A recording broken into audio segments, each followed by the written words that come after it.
faithfully conveying value by interpreting great books from around the world. Hi, this is Sally's Book Talk. Today, we're diving into the book called Pingru and Meitang. It has a subtitle, Our Story. The author, Pingru, uses plain words and nearly 100 paintings he drew himself to record his and his wife Mal Meitang's journey from needing to lifelong companionship and finally their parting by death over 70 years. The book title, Pingru and Meitang. Pingru is Rao Pingru, and Meitang is Mal Meitang. The story of ordinary people's steadfast love has moved countless Chinese readers. Since its publication in 2013, it's been rated as Book of the Year, China's most beautiful book, and more, and now it continues to touch hearts worldwide. It has a French edition and will be published in Italy, the US, the UK, Spain, South Korea, and others. This is Rao Pingru's first book written in his 80s. Rao Pingru wasn't a professional writer or painter. Born in 1922, he was a military officer who graduated from the Whampoa Military Academy. Later, he became a Kuomintang officer. In 2008, at age 86, his wife Meitang passed away from illness, leaving him heartbroken and grieving. Then he decided to paint their story. He started painting from Meitang's childhood up to her old age, filling 30 sketchbooks. He originally just wanted to ease his longing and leave the story for their descendants.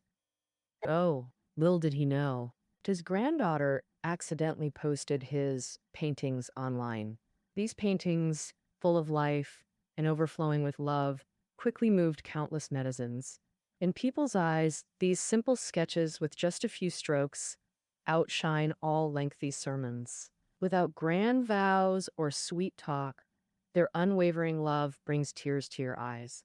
The paintings drew media attention and more people, leading to this book's publication. And Rao Pingru said, "In our Chinese view of love, love at first sight is beautiful, but we cherish lifelong devotion and growing old together more." The book has just tens of thousands of words, with Pingru's color illustrations divided into 7 parts: youth, military journey, rouge lips, traveling together, crossroads, waiting for return, and you have returned. Now, let's follow Rao Pingru's brushstrokes and talk about Pingru and Meitang's century-long love story. Rao Pingru was from Nanchang, Jiangxi, born into a wealthy family in 1922. His childhood was truly happy. For example, he described a spring-summer custom in his hometown where people would feast heartily at the start of summer, and kids would stuff themselves until their bellies were round. Mao Meitang, a fellow townsman of Pingru, was born in 1925, 3 years younger. Her family ran a traditional Chinese medicine shop and was also well off. Meitang was spoiled since childhood. At 5, her mother gave her deer antler, not realizing its heating properties, causing nosebleeds, fever, and unconsciousness. Doctors spent half a day cooling her down with herbs before she recovered. Another time, her mother served stewed bird's nest, but Meitang found it bland and poured it straight into the spittoon. Oh, Pingru and Meitang's families were old friends. When Pingru was 11, 8-year-old Mao Meitang visited. He shared his new toys with her, and they spent the whole afternoon together. Back then, he never imagined this little girl with braids would become his lifelong companion. In 1940, the 3rd year of the War of Resistance against Japan, 18-year-old Pingru applied to the Whampoa Military Academy with burning patriotism. The book includes a painting depicting the war period. At the outbreak, he stood on his hometown bridge at dusk, the sky changing rapidly, river currents swirling downstream. In the painting, Pingru appears lost in thought. Another painting shows Pingru leaving home, boarding a rickshaw at his doorstep, looking back longingly as his father waves farewell. After Whampoa, Pingru joined the army. On western Hunan's Yulandan Mountain, they faced fierce Japanese counterattacks. bullets raining down, comrades falling. Lying on the slope, he saw blue skies amid green mountains. He thought, this might be my burial ground, a worthy death. Uh, Later, as enemies retreated, Pingru returned safely to base. Fearless then, but after marrying Meitang, things changed. In 1945, with the war over, Pingru and Meitang's story truly began. His father took Pingru to propose at Meitang's home. Crossing the courtyard toward the main hall, Pingru suddenly saw a west chamber window open. A beautiful 20-year-old applying lipstick before her mirror. That was his first glimpse of young Meitang. They liked each other very much, and both families were satisfied. They smoothly got engaged. Pingru later painted Meitang looking in the mirror, titling this chapter Rouge Lips. Rouge Lips. After engagement, Pingru's leave ended and he returned to the army. With Meitang's photo in his pocket, returning to base, he felt different, no longer wanting war, with family responsibility weighing on him. One painting shows Pingru on his ship deck, watching the Yangtze flow, dreaming of the future. He said, before meeting Meitang, I feared neither death nor long journeys, nor worried about the passage of time. But now I genuinely contemplate the future. When the Civil War broke out, Pingru stationed with Kuomintang troops in Shandong's Linyi, surviving deadly battles like Monglianglu. Now, in 1947, Rao Pingru took leave to return home and marry. At their wedding, Meitang wore a white gown, while Pingru was in military uniform, taking photos at Jiangxi Grand Hotel's entrance. This precious photo got lost during their later wanderings, but Pingru always remembered that day's scene as if it were yesterday. After Meitang's passing, Pingru insisted on returning to Jiangxi, standing where they took their wedding photo, overwhelmed with emotion.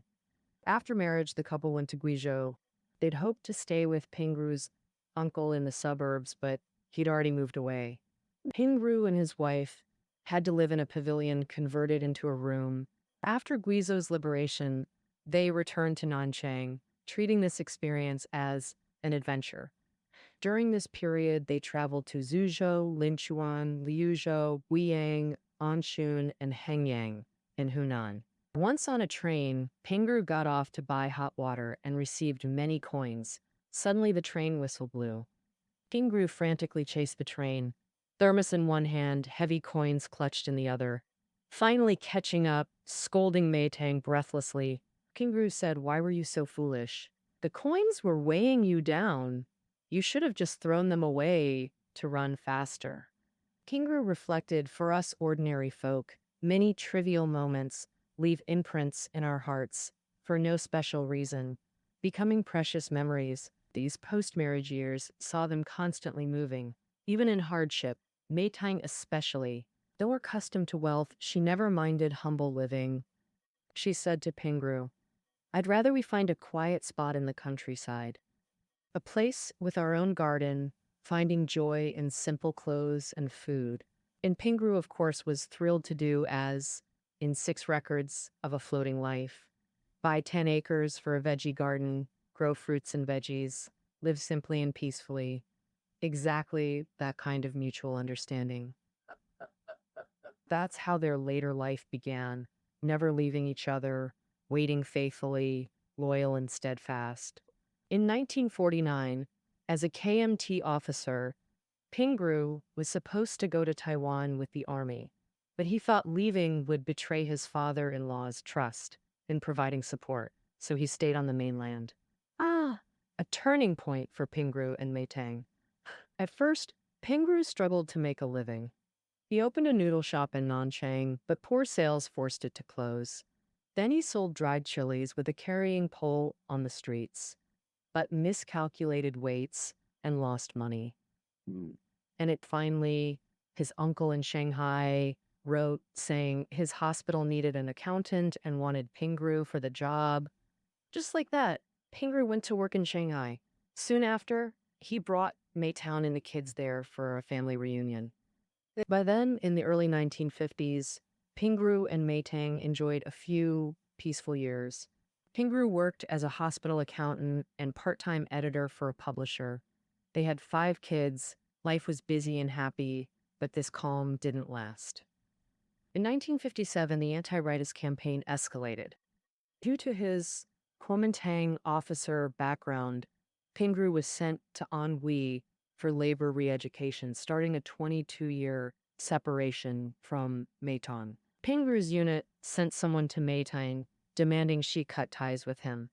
Meitang shot back, "If he had an affair, I'd divorce him immediately. But right now, he's not a traitor, not corrupt, not a thief. How can I divorce him?" Meitang, spoiled since childhood, stood firm against pressure and shouldered raising 5 kids alone. To make ends meet, Meitang took temp jobs, even hauling cement bags at the Shanghai Natural History Museum site, each bag at least 50 pounds, which gave her a back injury. She went to the hospital for her back pain. The doctor prescribed medicine costing 2 yuans, 60 cents per dose. Meitang thought it too pricey and stopped going.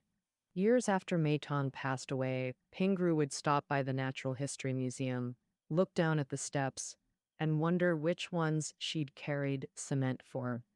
He thought about how Meitang carried those heavy cement bags for the kids and their life, which hurt her back and kidneys, causing her much pain in her later years. So he painted a picture showing Meitang carrying cement at the construction site. In the painting, frail Meitang is bent over by the cement, struggling to walk behind 2 male workers. Truly heartbreaking. The hardships Meitang faced in Shanghai weren't just about life, but also the coldness of people. Once, when she went to see Aunt Fan, a neighborhood official, Aunt Fan was facing away, and Meitang called out to her. The moment she turned around, her cheerful face instantly turned icy cold upon seeing Meitang.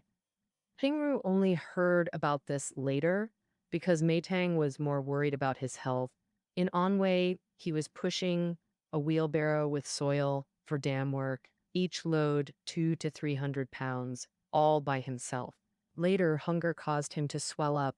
His lower body, skin and muscles seemed to separate, puffing like balloons. A very dangerous illness. Meitang rushed around to find medicine.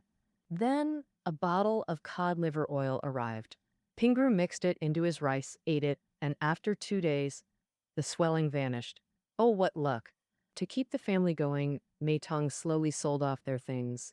They had 5 pairs of gold bracelets, and finally, only one was left to sell. The night before, he saw his daughter's bare wrist beside him and felt awful. He put the bracelet on her wrist, let her wear it overnight, then took it off at dawn to sell. In 1968, Sun Xing graduated from middle school. Meitang hoped he'd be assigned to a factory or mine to help with the family's money troubles. But the school's workers' propaganda team wanted to send Xing to the countryside for re-education. If that happened, Xing couldn't help the family and might need their support instead. Pleading many times didn't work. At night, Meitang knelt on the balcony, praying to the sky. She had nowhere else to turn. Luckily, a few days later, the school got a new workers' propaganda team, and things changed. Sun Zizing stayed in Shanghai, but the other 2 kids were sent to Jiangxi for re-education, urgently needing daily supplies.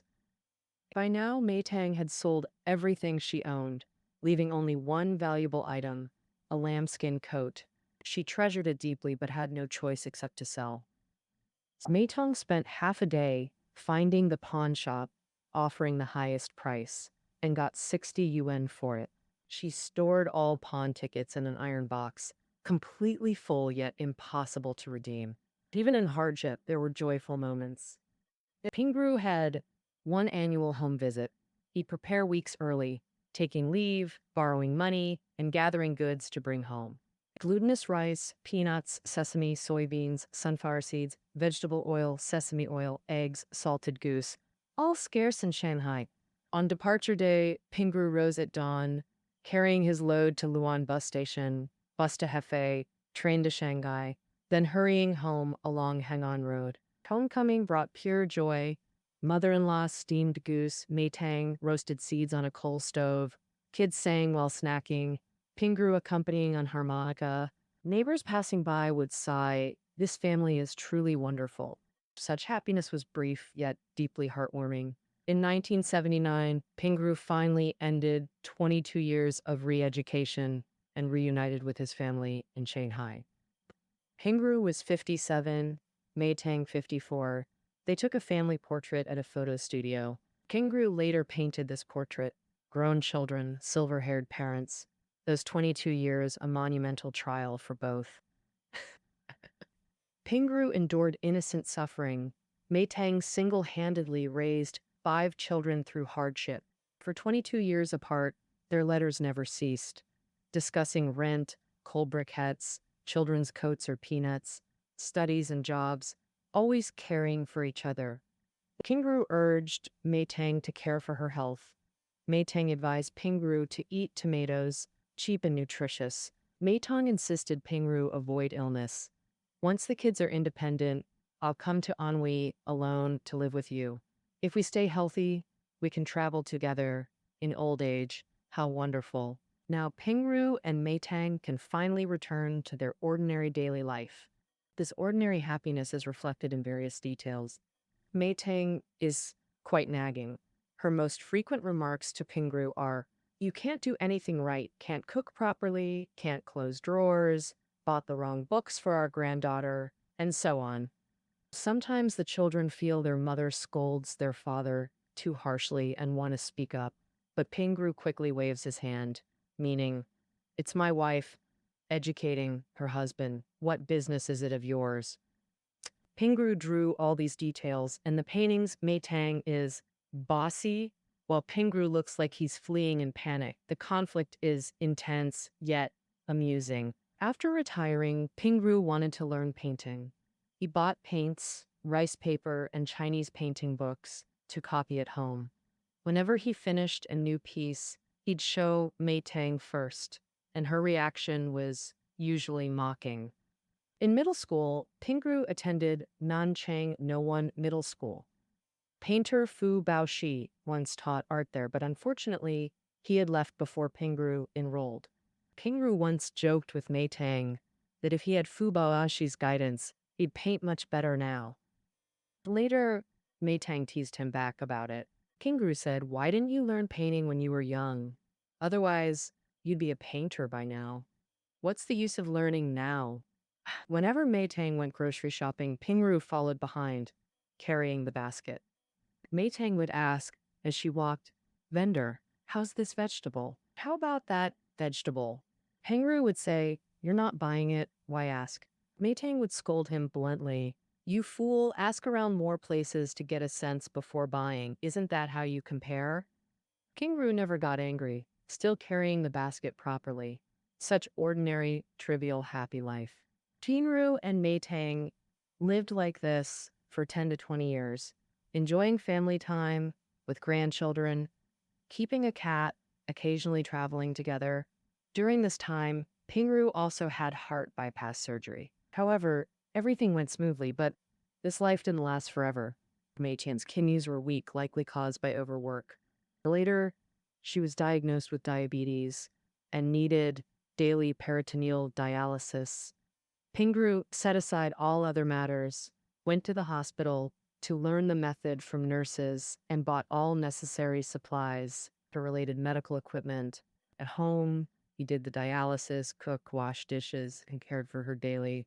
This went on for 4 years. When Meitang first got sick, sometimes she spoke incoherently. Sometimes she seemed unreasonable and temperamental.